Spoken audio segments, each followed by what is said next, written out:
Hi, dear bankers. Welcome to EduTap. I hope you all are doing great.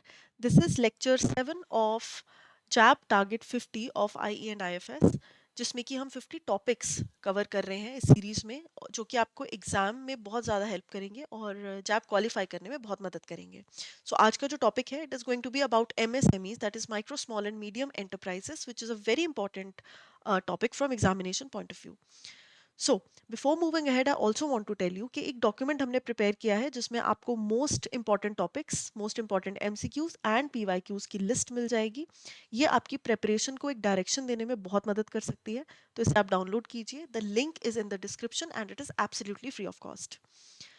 So let's get started about micro small and medium enterprises. क्या होते हैं ये? देखो, ये वो वाले बिजनेसेस हैं जो कि स्टार्ट हुए हैं और इनकी डेफिनेशन इनकी इन्वेस्टमेंट और इनके टर्नओवर में छिपी है. ठीक है, कितना इनमें इन्वेस्टमेंट लगी, यानी कि कितना पैसा लगा to set up the business, plant खरीदना, मशीनरी लगाना, इक्विपमेंट्स खरीदना, पूरा सेटअप करना, और साल का टर्नओवर कितना है, यानी कि रेवेन्यू कितना है. तो इसके बेसिस पर डिसाइड होता है कि कौन सी कंपनी या कौन सी इंडस्ट्री माइक्रो स्मॉल या मीडियम का पार्ट है. इस लिस्ट को रिवाइज किया गया था लास्ट नवंबर 2025 में, और इसके बाद जो मैन्युफैक्चरिंग एंड सर्विस एंटरप्राइजेस है उनके लिए एक ही लिमिट जो है हम लेकर आ गए. Earlier it was different for both of them, यानी कि अगर कोई इंडस्ट्री मैन्युफैक्चरिंग का काम कर रही है उसके लिए अलग लिमिट्स हैं और जो सर्विसेज प्रोवाइड कर रही है उनके लिए अलग लिमिट है. लेकिन अब ऐसा कुछ भी नहीं है. अब की जो लिमिट्स हैं आपको बहुत अच्छे से याद होनी चाहिए, तो इस पे मैंने स्टार भी बना दिया है. माइक्रो का अप टू 2.5 CR, यानी कि इन्वेस्टमेंट जो है in plant and machinery, that has to be up to 2.5 CR. और टर्नओवर जो है, सेल्स या रेवेन्यू, अप टू 10 CR होनी चाहिए, तो वो माइक्रो कहलाई जाएगी. स्मॉल की अगर 25 करोड़ से 100 करोड़ तक है तो वो स्मॉल कहलाई जाएगी, और 125 करोड़ से 500 करोड़ तक अगर है तो वो मीडियम कहलाई जाएगी. इसके अलावा उद्यम रजिस्ट्रेशन पोर्टल पर अपने आप को रजिस्टर करके उद्यम सर्टिफिकेट लेना बहुत ज़रूरी है. It's like a birth certificate for the MSMEs. ठीक है जी. तो अगर आपकी इन्वेस्टमेंट इतनी है कंपनी की और उसका टर्नओवर इन लिमिट्स में आता है और आपके पास उद्यम सर्टिफिकेट है, then you qualify as an MSME. क्यों ज़रूरी है MSMEs? ये इसलिए ज़रूरी हैं क्योंकि छोटे छोटे बिजनेसेस जो हैं, वो एम्प्लॉयमेंट जनरेट करने में बहुत मदद करते हैं, है ना. मुझे नौकरी नहीं मिल रही तो मैंने खुद का एक छोटा सा स्टार्टअप शुरू कर दिया और उसका रेवेन्यू अच्छा हो गया, इन्वेस्टमेंट अच्छी हो गई, सब कुछ हो गया, तो I can avail the benefits और मैं उसको फर्दर एक्सपैंड कर सकती हूँ, उसको MSME की कैटेगरी में लाके. तो एम्प्लॉयमेंट जनरेट करने में बहुत मदद करते हैं. अच्छा, मैं अपना बिजनेस जब चलाऊंगी तो obviously I will appoint at least 2-3 people, है ना. तो वहां से और ज्यादा एम्प्लॉयमेंट जनरेट हुई. सेकंड, एंटरप्रेन्योरशिप और इनोवेशन की स्पिरिट को प्रमोट करते हैं. एंड आई एम श्योर कि ये आप समझ ही गए होंगे क्यों. क्योंकि नए आइडिया अगर आपके पास है और आप बिजनेस स्टार्ट करो और उसमें आपको सपोर्ट मिल रहा है अलग अलग तरीके से गवर्नमेंट का, तो ऑब्वियसली दैट एंटरप्रेन्योरशिप है ना, और जो इनोवेशन है वो बढ़ती है कंट्री में. हर तरीके की services and products and technologies आज की डेट में MSMEs कवर कर रहे हैं, तो बहुत डाइवर्स रेंज में ये ऑपरेट करते हैं और इनइक्वालिटी को कम करने में मदद करते हैं. क्यों? क्योंकि अगर कोई बहुत गरीब इंसान है लेकिन उसके पास आइडिया अच्छा है और गवर्नमेंट से उसको सब्सिडीज या स्टार्टिंग के फाइनेंसेस मिल जाए, तो वो अपनी MSME खुद से इस्टेब्लिश कर सकता है ना. तो इन इक्वालिटी, जो पैसों की इन इक्वालिटी है कि अमीर बहुत अमीर हुए जा रहे हैं और गरीब बहुत गरीब रह रहे हैं, वो थोड़ा सा कम हो सकती है. उस गैप को हम कम कर सकते हैं with the help of MSMEs. अगर इनके कंट्रीब्यूशन की बात करूं, ठीक है, ये तो इंपॉर्टेंस यहाँ पर दे दी है, employment, innovation and economic growth. India के पास 64 मिलियन MSMEs हैं. एंड इनकी कंट्रीब्यूशन की बात करें ओवरऑल, तो 45% of total manufacturing output in the world is given by MSMEs. 40% of exports is given by MSMEs. 28% of GDP में कंट्रीब्यूट करती हैं और 120 मिलियन पीपल को एम्प्लॉय करती हैं. This is the second largest after agriculture. Agriculture में सबसे ज्यादा लोग एम्प्लॉयड होते हैं, उसके बाद it is the MSME sector जो कि एम्प्लॉयमेंट जनरेट करती है. इसके अलावा 90% बिजनेसेस ग्लोबली जो है, again this is given by MSMEs. तो इसके रिलेटेड इंडिया में बहुत सारे इनिशिएटिव्स लिए गए, गवर्नमेंट ने ऐसे बहुत स्टेप्स लिए जिनके मदद से हम बहुत बेहतर कर सकते हैं MSMEs को. So startup India and stand up India is one such initiative. Startup India मतलब शुरू करो अपना काम, है ना, स्टार्ट करो at least. So this was launched in 2016 and it supports new startups. ठीक है। Better finance and tax breaks provide करता है। एंड स्टैंड अप मतलब अपने पैर पे खड़े होना। तो जो भी अंडर सर्व्ड सेक्टर है, SC ST विमेन एंटरप्रेन्योर्स, उनको अपने पैरों पर खड़े करने के लिए ये स्कीम लागू हुई है। ठीक है, तो ये मैंने डिटेल यहाँ पर लिख दी है। इतनी डिटेल में हर एक स्कीम में जाने की जरूरत नहीं है, but still the important ones you can read and I will give you a list in the end कि ये स्कीम्स है। मैंने समराइज्ड फॉर्म में बताया है, बिकॉज हम इतनी छोटे जो वीडियोस हैं उसमें 1 घंटे का कंटेंट कवर नहीं कर सकते। बट वो स्कीम्स के नाम मैंने आपको दे दिए हैं। Please make sure that you have a lot of time. चलते फिरते जब आपके पास टाइम है, just try to understand the schemes, है ना, it will help you a lot. Important वाली मैंने यहाँ पर मेंशन कर दी है। सो स्टैंड अप इंडिया जो है, इसमें SC ST और वुमेन एंटरप्रेन्योर्स आ जाते हैं। 18 साल से ऊपर की उम्र होनी चाहिए। 10 लाख से 1 करोड़ तक का लोन जो है कमर्शियल बैंक्स के थ्रू मिल जाएगा। कोई भी काम आप कर रहे हो, मैन्युफैक्चरिंग, सर्विसेज, एग्रीकल्चर या उससे रिलेटेड एक्टिविटीज, तो आपको लोन एलिजिबल है। और रीपेमेंट जो है आपको करनी है 7 साल में, है ना। तो 7 साल में रीपे करना है, और उसमें भी 1.5 साल के बाद आपकी रीपेमेंट स्टार्ट हो सकती है। मॉरेटोरियम मतलब 18 मंथ्स तक you don't have to repay the loan.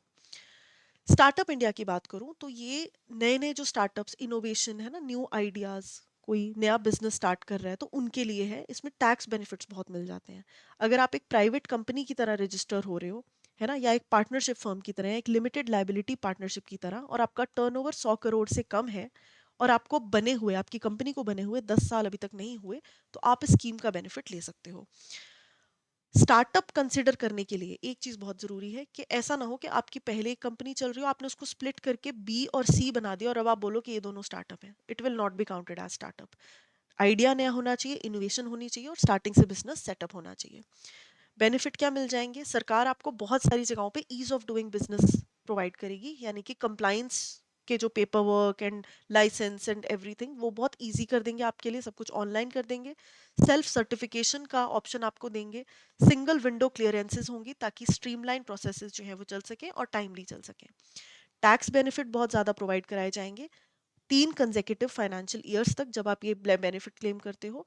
और फंडिंग सपोर्ट 10,000 करोड़ तक का प्रोवाइड करा जाएगा। ओवरऑल सेक्टर स्पेसिफिक पॉलिसीज भी हैं। अगर स्पेशली आप इन सेक्टर्स में स्टार्टअप खोल रहे हो तो और एडेड बेनिफिट्स आपको मिल जाएंगे। Similarly you have make in India. ठीक है, कि इंडिया को हमने ग्लोबली मैन्युफैक्चरिंग हब बनाना है। यानी कि बहुत सारा, जैसे चाइना है ना, एक इम्पोर्ट एक्सपोर्ट की बात आती है, प्रोडक्ट्स की बात आती है, तो चाइना वर्ल्ड में अभी सबसे पॉपुलर है। सो इंडिया का एम है कि हम ग्लोबल मैन्युफैक्चरिंग हब बने, और उसके लिए हम मेक इन इंडिया लेकर आए हैं कि जितना हो सके इंडिया में बनाओ और एक्सपोर्ट करो। So new processes, new infrastructure, new sectors and new mindset. This is the 4 pillars and this is important. These are the 4 pillars जिसके ऊपर ये स्कीम आधारित है। प्रोडक्शन लिंक्ड इंसेंटिव स्कीम, ये वो स्कीम है जिसमें कि हमने 13 ऐसे सेक्टर्स डिफाइन करे हैं कि भाई इन सेक्टर्स में अगर कोई, for example electronics is one such sector, तो इलेक्ट्रॉनिक्स अगर बल्क में कोई प्रोड्यूस कर रहा है प्रोड्यूसर, तो जितनी सेल्स वो करेगा गवर्नमेंट उसको एक पॉइंट के बाद 4 से 6% के बीच में उतना इंसेंटिव देगी। Right, so this is the PLI scheme, production linked incentive scheme. So recent schemes और इनिशिएटिव्स की बात करूं तो ये है, हमने मेक इन इंडिया पढ़ लिया, इमरजेंसी क्रेडिट लाइन ये कोविड के टाइम पे लॉन्च हुई थी, है ना। Credit guarantee fund trust, 1 crore तक का लोन बिना किसी कोलेटरल के आपको मदद मिल सकती है। ISEC is about khadi institutions. Startup India, stand up India और PLI हम पढ़ चुके हैं, और ये बाकी की कुछ स्कीम्स हैं। ठीक है, तो इसमें से सारी इंपॉर्टेंट नहीं है, but you should know the name. कि अगर उद्यमी मित्र पोर्टल, है ना, मित्र पोर्टल ऐसा पूछा जाता है, आपको पता होना चाहिए कि रजिस्ट्रेशन सर्टिफिकेट, बर्थ सर्टिफिकेट है MSMEs का, और मित्र पोर्टल जो है it is for MSMEs to apply easy loans. Free में अच्छे इजी लोन्स प्रोवाइड करना, है ना, जब उनको जरूरत है पैसों की, यहाँ से फंडिंग उठा लो। डिजिटल MSME, है ना, प्रधानमंत्री एम्प्लॉयमेंट जनरेशन प्रोग्राम, तो ये नाम जो है आपने पढ़ लेने हैं, और उससे रिलेटेड अगर पॉसिबल है तो थोड़ा सा इंफॉर्मेशन आप याद रखने की कोशिश कर सकते हो इस डायग्राम में से। चलिए फटाफट से क्वेश्चन प्रैक्टिस करते हैं। Which among the following statement is correct with respect to MSME? So the sector has great employment potential but high capital cost. नहीं, कॉस्टिंग बहुत कम है, इनिशियल कॉस्ट जो है वो ज़्यादा नहीं है, आपको बहुत ज़्यादा कॉस्टिंग की ज़रूरत नहीं है बिजनेस सेटअप करने के लिए। SMEs amount to 90% of business globally, बिल्कुल सही बात है। और 50% एम्प्लॉयमेंट ग्लोबली, ये बिल्कुल सही है। Businesses 90% and up to more than 50% employment globally ये जनरेट करते हैं। तो 2 and 3 यहाँ पर करेक्ट है, सी is the correct answer.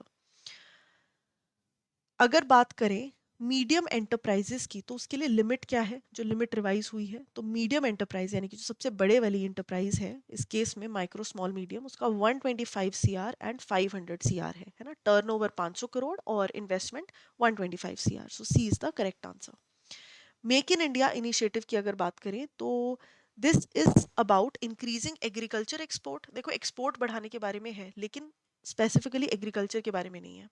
Digital payment बढ़ाना नहीं, इसके बारे में नहीं है। ग्लोबली मैन्युफैक्चर हब बनाना, ग्लोबल मैन्युफैक्चरिंग हब बनाना इंडिया को, ये बिल्कुल इसके बारे में है। और 4 पिलर्स भी हैं इसके जो आप मुझे कमेंट सेक्शन में बताओगे। So correct answer here would be option C. So now that we have clearly understood the concept of MSMEs, मैं आपको बता दूं कि if you are preparing for job and you are looking for any courses, you can check out edutap.in। यहाँ पर आपको various courses मिल जाएंगे, जैसे कि मास्टर कोर्स जिसमें कि आपको रिकॉर्डेड सेशंस मिलेंगे, 10 से 20 मिनट की क्लासेस जो आप अपनी कन्वीनियंस पे देख सकते हो। सब कुछ कॉम्प्रिहेंसिवली यहाँ पर कवर होगा। लाइव क्लासेस मिलेंगे रिविजन के लिए before exams, and concept notes मिलेंगे अगेन आपको अपने रिविजन के लिए। और ये सब कुछ मिलेगा PYQs and all for your practice. अगर आपको चाहिए कि आपको इसका डेमो लेके देखना है, तो डेमो कोर्स 2 दिन का अवेलेबल है जिसमें मास्टर कोर्स के सारे फीचर्स आप यहाँ पर देख सकते हो। ये ब्रोशर डाउनलोड कर लो, आपको सारी कोर्स की डिटेल पता चल जाएंगी। टेस्ट सीरीज आप प्रैक्टिस के लिए कर सकते हो। अगर आपको चाहिए कि नहीं मैम हम तो लाइव क्लासेस के थ्रू पढ़ सकते हैं, तो we have live crash course as well, जिसमें कि आप 2 घंटे की क्लास में, लाइव क्लास में सब कुछ कवर कर सकते हो conceptually. So 60 classes will be having 15 classes पर सब्जेक्ट। ठीक है जी। एंड कूपन कोड का इस्तेमाल कर कर आप डिस्काउंट भी अवेल कर सकते हो। So this is all for today's session guys, and if you have any more queries you can reach out to us on the given information. I will see you in the next class. Thank you.